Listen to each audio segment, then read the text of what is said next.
கபினி அணையிலிருந்து திறக்கப்பட்ட தண்ணீர் தமிழக எல்லை பகுதியான பிலிகுண்டுலுவை இன்று வந்தடைகிறது. தென்மேற்கு பருவமழை கர்நாடகா, கேரளா உட்பட பல்வேறு மாநிலங்களில் தீவிரமடைந்துள்ளது. கனமழை காரணமாக கடந்த 6 நாட்களில் மட்டும் கபினி, கேஆர்எஸ் அணைகளுக்கு கூடுதலாக 18.8 TMC தண்ணீர் வந்துள்ளது. இதனால் 65 அடி கொண்ட கபினி அணையின் தற்போதைய நீர்மட்டம் 60.4 அடியாக உள்ளது. அணைக்கு நீர்வரத்து வினாடிக்கு 33,153 கன அடியாக குறைந்த நிலையில் 35,000 கன அடி உபரி நீர் காவிரியில் வெளியேற்றப்படுகிறது. இந்த தண்ணீர் இன்று தமிழக எல்லையான பிலிகுண்டுலுவை இன்று வந்தடையும் என்றும் எதிர்பார்க்கப்படுகிறது. கபினி அணைக்கு நீர்வரத்து தொடர்ந்து அதிகரித்து வருவதால் உபரி நீர் திறப்பு மேலும் அதிகரிக்கப்பட வாய்ப்புள்ளது. இதேபோல 124.8 அடி உயரம் கொண்ட கேஆர்எஸ் அணைக்கும் நீர்வரத்து அதிகரித்துள்ளது. அணைக்கான நீர்வரத்து வினாடிக்கு 31,032 கன அடியாக அதிகரித்துள்ளது. கேஆர்எஸ் அணையின் தற்போதைய நீர்மட்டம் 98.2 அடியாக உள்ளது. அணையின் நீர் இருப்பு 21.432 TMC ஆக உள்ளது. இதே நிலை நீடித்தால் இன்னும் 4 நாட்களில் அணை நிரம்பி உபரி நீர் திறக்கப்பட வாய்ப்புள்ளது. சென்னை மற்றும் அதன் புறநகர் பகுதிகளில் நேற்று இரவு மழை கொட்டி தீர்த்தது. வெப்பசலனம் காரணமாக தமிழகம் மற்றும் புதுச்சேரியில் ஓரிரு இடங்களில் இடியுடன் கூடிய மழை பெய்யும் என்றும் தமிழகத்தின் உள் மாவட்டங்களில் ஒரு சில இடங்களில் பலத்த காற்றுடன் கூடிய மழைக்கு வாய்ப்புள்ளதாகவும் கணிக்கப்பட்டுள்ளது. கோவை, நீலகிரி, தேனி, நெல்லை மற்றும் திண்டுக்கல் மாவட்டங்களில் கனமழை தொடரும் என்றும் வானிலை ஆய்வு மையம் தெரிவித்துள்ளது. இதனிடையே சென்னையில் வேளச்சேரி, சேப்பாக்கம், திருவல்லிக்கேணி, சைதாப்பேட்டை, கிண்டி உட்பட பல இடங்களில் இரவில் இடியுடன் கூடிய கனமழையும் பெய்தது. இதேபோன்று பூந்தமல்லி மற்றும் அதன் சுற்றுவட்டார பகுதிகளான காட்டுப்பாக்கம், குமணன்சாவடி, குன்றத்தூர் உட்பட பல பகுதிகளில் சுமார் அரை மணி நேரத்திற்கு மேலாக பலத்த மழை பெய்தது. இதனால் வெயிலின் தாக்கம் முழுமையாக குறைந்து குளிர்ச்சியான சூழல் நிலவுகிறது.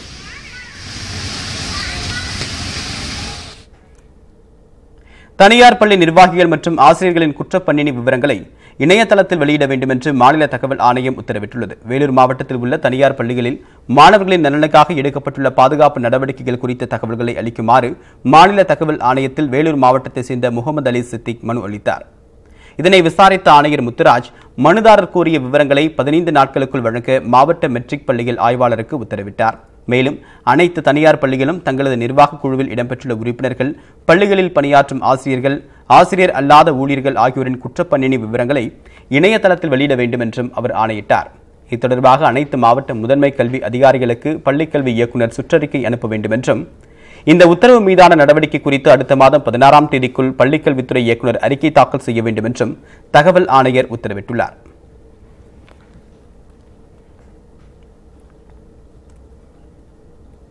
தமிழகம் முழுவதும் ரம்ஜான் பண்டிகை உற்சாகமாக கொண்டாடப்பட்டு வருகிறது. கோவை கருப்பு கடை பகுதியில் உள்ள மசூதியில் ஜமாயிதே இஸ்லாமின் ஹிந்த் சார்பில் ரமலான் சிறப்பு தொழுகை நடைபெற்றது. இதில் புத்தாடை உடுத்தி கலந்து கொண்ட இஸ்லாமியர்கள் பிரார்த்தனையில் ஈடுபட்டனர். ரமலான் நோன்பு முடித்து வீடுகளில் அசைவு உணவு சமைத்து உறவினர்களுக்கு கொடுத்து மகிழ்ந்தனர். சென்னை பிராட்வேயில் உள்ள புனித கேப்ரியல் பள்ளி மைதானத்தில் தமுமுக சார்பில் ரமலான் சிறப்பு தொழுகை நடைபெற்றது. இதில் ஆயிரக்கணக்கான இஸ்லாமிய ஆண்கள், பெண்கள் மற்றும் குழந்தைகள் பங்கேற்றனர்.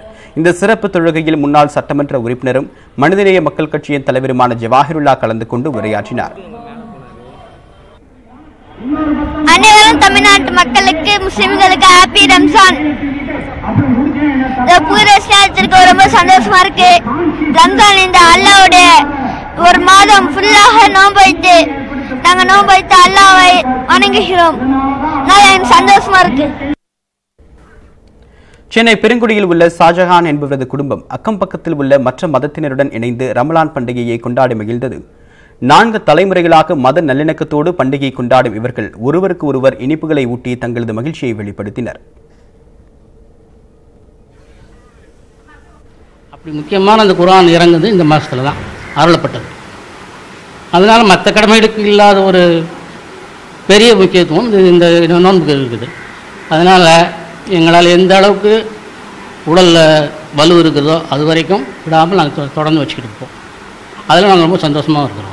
ரமலாங்கிறது முஸ்லீம்களுக்கு எவ்வளோ ஒற்றுமை முக்கியமோ அது மாதிரி வந்து நம்மளுக்கும் நம்ம வந்து சமத்துவ பொங்கல்னு சொல்லிட்டு இந்துக்கள் முஸ்லீம்கள் எல்லாம் ஒன்றா சேர்ந்து கொண்டாடுறோம். அதே மாதிரி தான் இதுவும் சமத்துவ ரம்ஜான் கொண்டாடணும்னு சொல்லிட்டு நாங்கள் மேலேருந்து முஸ்லீம்களாக இவங்க கிட்ட வந்து ஒற்றுமையாக வந்து எல்லாம் இருந்துக்கிறோம். புனித ரமலான் திருநாளை ஒட்டி நெல்லை மாவட்டம் கடையநல்லூரில் நடைபெற்ற சிறப்பு தொழுகையில் 1000க்கும் மேற்பட்ட இஸ்லாமியர்கள் பங்கேற்றனர். நெல்லை மாவட்டம் தென்காசி வட்டாரத்தில் இஸ்லாமியர்கள் அதிகம் வசிக்கும் பகுதியான கடையநல்லூரில் இன்று புனித ரமலான் வெகு விமர்சையாக கொண்டாடப்பட்டது. கடையநல்லூரில் உள்ள காயிதே மில்லத் திடலில் ஆயிரக்கணக்கான இஸ்லாமியர்கள் புத்தாடைகள் அணிந்து ஒன்று கூடி சிறப்பு தொழுகையில் ஈடுபட்டனர். பிறகு ஒருவருக்கொருவர் கட்டித் தழுவி வாழ்த்துக்களையும் தெரிவித்துக் கொண்டனர். ரமலான் பண்டிகை முன்னிட்டு புதுக்கோட்டை ஈத்கா மைதானத்தில் ஆயிரக்கணக்கான இஸ்லாமியர்கள் ஒன்று கூடி சிறப்பு கூட்டு வழிபாடு நடத்தினர். தொழுகை முடிந்ததும் உலக மக்கள் அனைவரும் நன்றாக இருக்க வேண்டும் என்று துவா செய்து ஒருவரை ஒருவர் கட்டி தழுவி தங்கள் வாழ்த்துக்களையும் பரிமாறிக்கொண்டனர். ஸ்ரீநகரில் உள்ள ரதபோரா மசூதியில் ஏராளமான இஸ்லாமியர்கள் ரமலான் சிறப்பு தொழுகையில் ஈடுபட்டனர். அதிகாலையிலேயே மசூதியில் குவிந்த அவர்கள் துவா செய்த பிறகு ஒருவருக்கொருவர் வாழ்த்துக்களை பரிமாறிக்கொண்டனர். ஆந்திர முதலமைச்சர் சந்திரபாபு நாயுடு விஜயவாடாவில் உள்ள மசூதி ஒன்றில் நடைபெற்ற ரமலான் தொழுகையில் கலந்து கொண்டார். இஸ்லாமியர்களுடன் இணைந்து தொழுகை செய்த அவர் அனைவருக்கும் ரமலான் வாழ்த்துக்களையும் தெரிவித்தார். இதேபோல மகாராஷ்டிர தலைநகர் மும்பையில் உள்ள மினாரா மசூதி முன்பு ஏராளமான இஸ்லாமியர்கள் குவிந்தனர். மசூதி முன்பு நடைபெற்ற சிறப்பு தொழுகையில் அவர்கள் ஆர்வத்துடன் கலந்து கொண்டனர். ரம்ஜான் பண்டிகையை ஒட்டி அங்காடியில் பொருட்களை வாங்குவதிலும் இஸ்லாமியர்கள் ஆர்வம் காட்டினர். டெல்லி ஜும்மா மசூதி சிறப்பு தொழுகை நடைபெற்றது. இதில் ஏராளமானவர்கள் கலந்து கொண்டு தொழுகையில் ஈடுபட்டனர். மேலும் ஒருவரை ஒருவர் கட்டித் தழுவி தங்களது வாழ்த்துக்களையும் பரிமாறிக்கொண்டனர். கரூரில் பாயும் நொய்யல் ஆற்றில் தண்ணீர் பச்சை நிறத்தில் நுரையோடு செல்வதால் விவசாயிகள் மற்றும் பொதுமக்கள் அச்சமடைந்துள்ளனர். திருப்பூர் மாவட்டத்தில் இயங்கி வரும் சாயப்பட்டறைகள் மழைக்காலங்களில் சாய கழிவு நீரை சுத்திகரிக்காமல் நொய்யல் ஆற்றில் திறந்து விடுவதாக புகார் கூறப்பட்டு வருகிறது. இதனால் நொய்யல் ஆற்றை நம்பியுள்ள கரூர் மாவட்ட விவசாயிகள் மற்றும் பொதுமக்கள் பாதிக்கப்படுகிறார்கள். இந்நிலையில் இன்று காலை முதல் நொய்யல் ஆற்றில் பச்சை நிறத்தில் தண்ணீர் வந்ததால் விவசாயிகள் அதிர்ச்சி அடைந்துள்ளனர். நொய்யல் ஆற்றில் வரும் தண்ணீர் காவிரி ஆற்றில் நேரடியாக கலக்கிறது. அந்த இடத்தில் அரவக்குறிச்சி தொகுதிக்குட்பட்ட சுமார் 2 லட்சம் மக்களுக்கு குடிநீர் வழங்குவதற்காக கூட்டு குடிநீர் திட்டம் செயல்படுத்தப்பட்டு வருகிறது. இந்த தண்ணீரை குடிப்பதால் தொற்றுநோய் ஏற்படுவதாகவும் அந்த பகுதி மக்கள் தெரிவித்துள்ளனர். காவிரி கூட்டு குடிநீர் கலக்கிற இடத்துல தான் இந்த நொய்யலாத்து தண்ணி போய் கலக்குது. இன்னைக்கு 2500 டிடிஎஸ் தண்ணி போய் கலக்கிறதுனால இந்த கூட்டு குடிநீரை அரவக்குறிச்சி தொகுதி மக்கள் 2 லட்சம் பேர் குடிக்கிறாங்க. இதனால் வயிற்றுப்போக்கு, கேன்சர், மலட்டுத்தன்மை, இது மாதிரி பல வியாதிகள் வருது. எங்களுக்கு உயிருக்கு அச்சத்தை தரக்கூடிய சூழல் வாழ்ந்துக்கிட்டு இருக்கோம். கால்நடை வளர்த்த முடியாது, விவசாயம் செய்ய முடியாது, வாழ்வாதாரத்துக்கு குடிநீர் இல்லை. அப்படிங்கிறப்ப இந்த வாழ்வாதாரமே இல்லாமல் நாங்கள் குடிபெயரக்கூடிய சூழ்நிலை இருக்குது. திருப்பூர் மாவட்டம் கலெக்டர் நல்ல தண்ணீரை கொடுக்கறதுக்கு முயற்சி எடுக்கணும். திருப்பூர் மாவட்டம் அவிநாசியில் சாலை ஓரமாக இருசக்கர வாகனத்தில் சென்று கொண்டிருந்த தம்பதியை அதிவேகமாக வந்த கார் மோதிச் சென்றதில் இருவரும் பரிதாபமாக உயிரிழந்தனர். அவிநாசி அடுத்த ஆலம்பாளையம் கிராமத்தைச் சேர்ந்த விவசாய கூலி தொழிலாளியான பழனிசாமி தனது மனைவி மல்லிகாவுடன் சேலத்திலிருந்து திருப்பூர் நோக்கி இருசக்கர வாகனத்தில் சென்று கொண்டிருந்தார். அப்போது அவிநாசியில் உள்ள தேசிய நெடுஞ்சாலையில் போலீசார் வாகன தணிக்கையில் ஈடுபட்டிருந்தனர். அப்போது ஒரு லாரியை சோதனைக்காக நிறுத்திய போது லாரிக்கு பின்னால் அதிவேகமாக வந்த கார் லாரியை முந்திச் சென்றதில் சாலையோரமாக சென்று கொண்டிருந்த பழனிசாமியின் இருசக்கர வாகனத்தின் மீது மோதியது. இதில் பழனிசாமியும் அவரது மனைவி மல்லிகா ஆகிய இருவரும் தூக்கி வீசப்பட்டனர். இதில் சம்பவ இடத்திலேயே 2 பேரும் மரணமடைந்தனர்.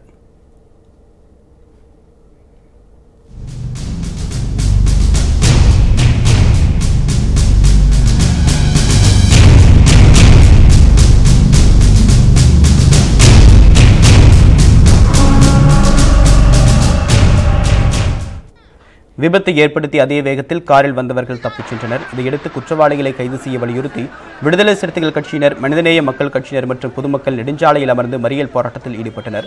முன்னெச்சரிக்கை பலகைகளை வைக்காமல் வாகன தணிக்கை நடத்தியதே விபத்திற்கான காரணம் என்றும் அவர்கள் குற்றம் சாட்டினர். பிறகு போலீசாரின் சமரச பேச்சுவார்த்தை எடுத்து போராட்டம் கைவிடப்பட்டது.